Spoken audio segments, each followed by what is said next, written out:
शिवराज के सामने कांग्रेस ने उतार दिए बजरंगबली, मुश्किल में बीजेपी।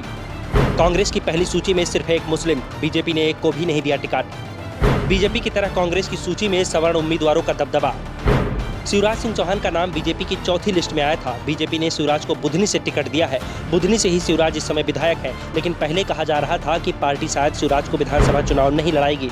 बीजेपी की 3 सूची जारी हो चुकी थी, लेकिन शिवराज का नाम नहीं आया था, जिससे चर्चाएं और तेज हो गई थी। लेकिन बाद में चौथी सूची में बीजेपी ने बुधनी सीट से शिवराज सिंह का नाम घोषित कर दिया। इसके बाद से सवाल उठ रहे थे कि शिवराज के खिलाफ कांग्रेस किसे चुनाव मैदान में उतारेगी, और कांग्रेस ने साफ कर दिया था कि वो शिवराज और बीजेपी दोनों को चौंकाएगी।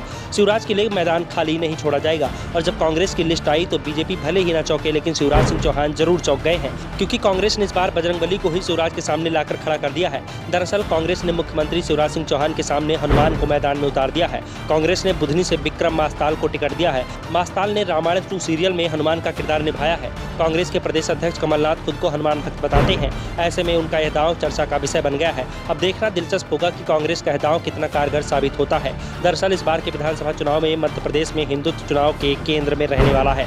बीजेपी और कांग्रेस दोनों ही खुद को हिंदुत्ववादी साबित करने की कोशिश में जुटे हुए हैं। मध्य प्रदेश कांग्रेस ने तो पुजारी प्रकोष्ठ तक बना दिया है, पुजारी सम्मेलन करा चुकी है और पुजारियों के लिए कई योजनाओं का ऐलान भी कर चुकी है। छिंदवाड़ा में कमलनाथ प्रसिद्ध कथावाचक धीरेन्द्र शास्त्री बागेश्वर धाम और शिव भक्त पंडित प्रदीप मिश्रा की कथा भी करा चुके हैं। हर जिले में सुंदरकांड का पाठ कराया गया है और अब बजरंगबली को ही शिवराज के सामने उतार दिया गया है। दरअसल कहा जा रहा है कि जिस तरह से सनातन धर्म को लेकर इंडिया गठबंधन की ओर से कुछ नेताओं के बयान सामने आए हैं, उसके बाद से ही कांग्रेस बैकफुट पर दिखाई दे रही थी, और इसी के चलते कमलनाथ ने इंडिया गठबंधन की भोपाल में होने वाली रैली को रद्द करा दिया था। कमलनाथ के करीबियों का दावा था कि अगर इंडिया महागठबंधन की रैली चुनाव के दौरान भोपाल में हुई होती तो इसकी फायदे की जगह नुकसान ही होता, और बीजेपी सनातन धर्म को चुनावी मुद्दा नहीं बनाए, इसके लिए सीधे बजरंगबली को ही चुनाव मैदान में उतार दिया गया है। वैसे कांग्रेस की लिस्ट को देखा जाए तो पहली सूची में कांग्रेस ने 144 विधानसभा सीटों पर प्रत्याशी उतारे हैं। इस लिस्ट में जातिगत समीकरणों को साधने की भी कोशिश की गई है। 144 में से 47 उम्मीदवार सामान्य वर्ग से हैं। 39 सीटों पर ओबीसी उम्मीदवार उतारे गए हैं,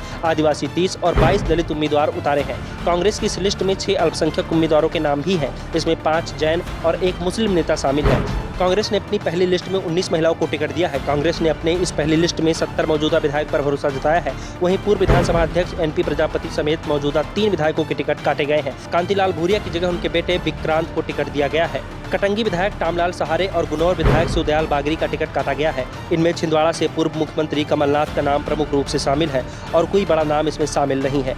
वहीं दतिया सीट से नरोत्तम मिश्र के खिलाफ अवेधन नायक चुनाव लड़ेंगे। नरसिंहपुर सीट से केंद्रीय मंत्री प्रहलाद पटेल के खिलाफ कांग्रेस ने लाखन सिंह को मैदान में उतारा है। इंदौर फर्स्ट विधानसभा सीट से कैलाश विजयवर्गीय के खिलाफ संजय शुक्ला मैदान में है। सतना सीट से बीजेपी उम्मीदवार सांसद गणेश सिंह के खिलाफ कांग्रेस ने सिद्धार्थ कुशवाहा को मैदान में उतारा है। जबलपुर पश्चिम सीट से बीजेपी सांसद राकेश सिंह के खिलाफ तरुण भनोत मैदान में है। Bureau report, the Navdarpan news.